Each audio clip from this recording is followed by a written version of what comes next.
فتح کے بعد طالوت نے داؤد علیہ السلام کو اپنا داماد بنا لیا۔ اس طرح داؤد علیہ السلام طالوت کے بعد بادشاہ بنے۔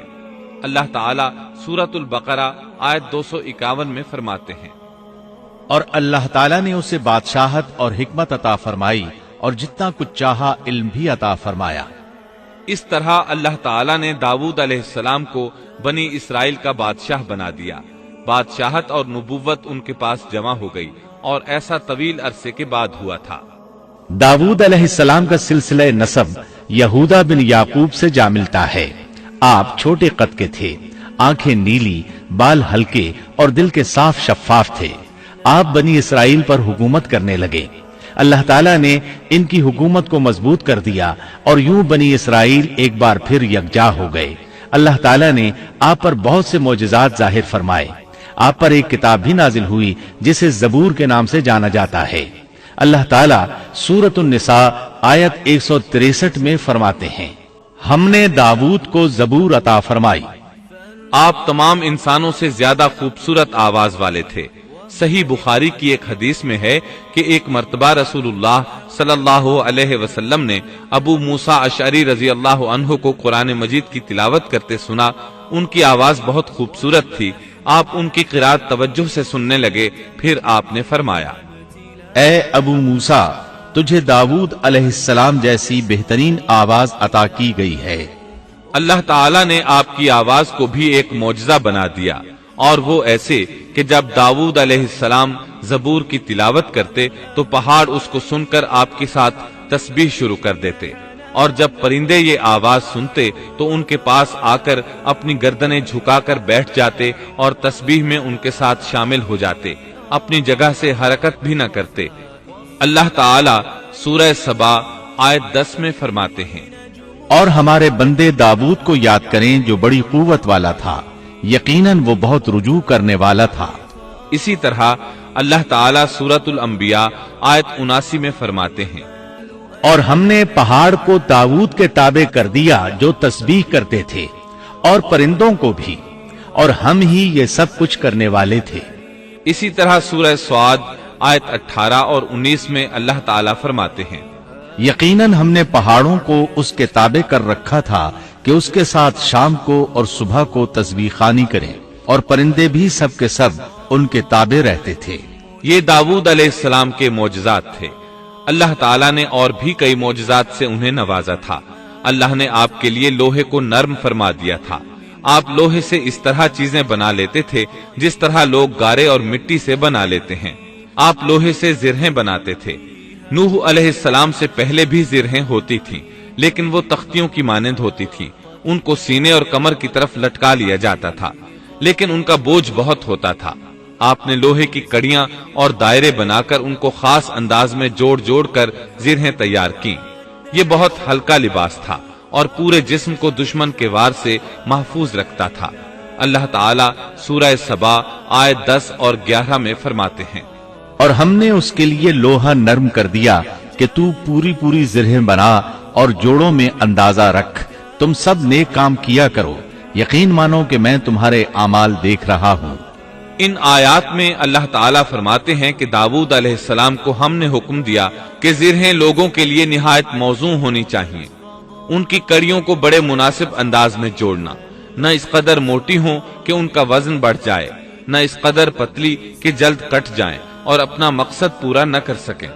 اسی طرح اللہ تعالیٰ سورۃ الانبیاء آیت 80 میں فرماتے ہیں، اور ہم نے اسے تمہارے لیے لباس بنانے کی کاریگری سکھائی تاکہ لڑائی کے ضرر سے تمہارا بچاؤ ہو سکے، کیا اب تم شکر گزار بنو گے؟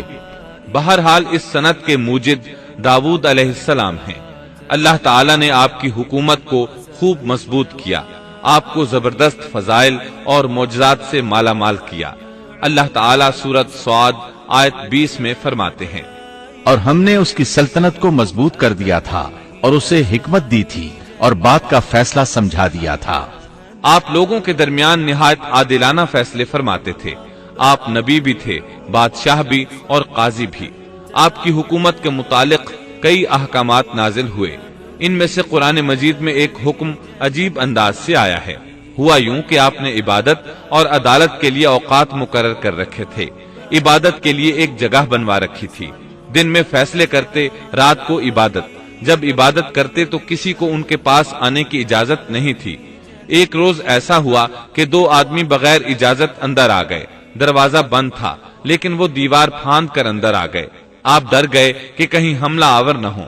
अल्लाह ताला सूरत स्वाद आयत 21 और 22 में फरमाते हैं, और क्या तुझे झगड़ा करने वालों की भी खबर मिली जबकि वो दीवार फांद कर मेहराब में आ गए?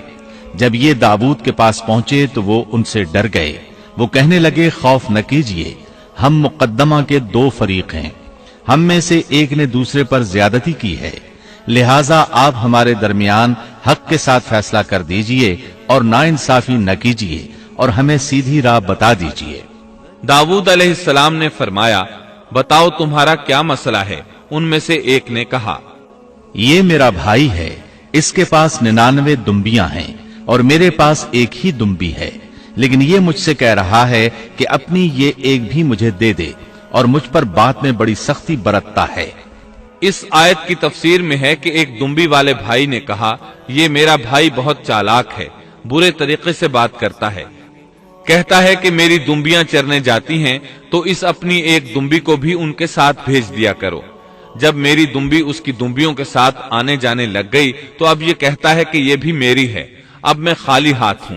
इस तरह मैं इसके जुल्म का निशाना बन चुका हूं। दाऊद अलैहिस्सलाम ने फौरन कहा, उसका अपनी दुम्बियों के साथ तेरी एक दुम्बी मिला लेने का सवाल वाकई तेरे ऊपर एक जुल्म है, और अक्सर हिस्सेदार और शरीक ऐसे ही होते हैं कि एक दूसरे पर जुल्म करते हैं, सिवाय उन लोगों के जो ईमान लाए और जिन्होंने नेक अमल किए, और ऐसे लोग बहुत ही कम हैं।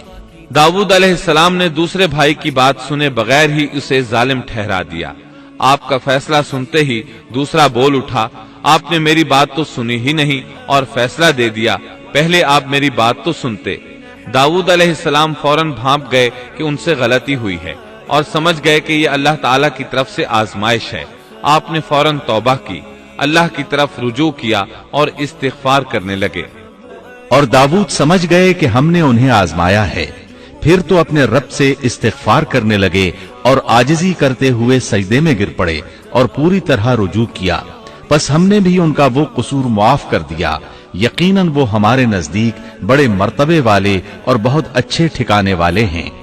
इसके बाद अल्लाह ताला सूरत स्वाद आयत 26 में फरमाते हैं, ए दाऊद, हमने तुम्हें जमीन में खलीफा बना दिया।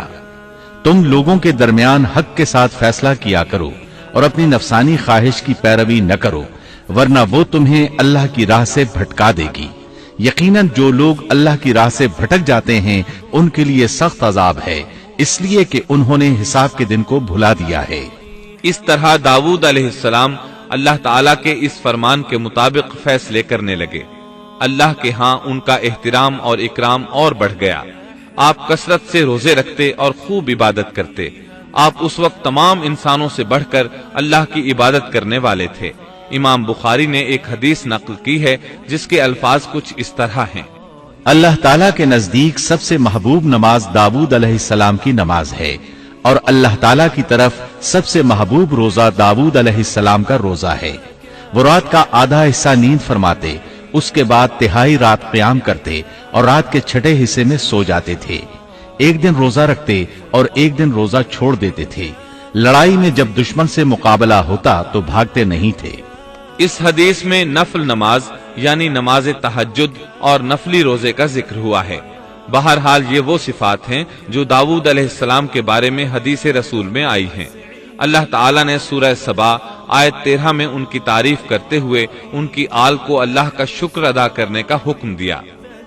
ए आले दाऊद, इस इनाम के शुक्रिया में नेक अमल करो।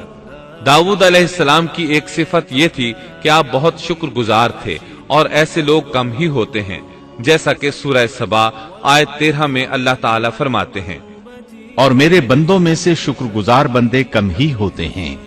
दाऊद अलैहिस्सलाम में जैसे दीगर बहुत सी खूबियां थीं, वहां एक बहुत अजीम खूबी ये भी थी कि वो एक बादशाह होने के बावजूद एक दिरहम भी सल्तनत के बैतुल माल से नहीं लेते थे।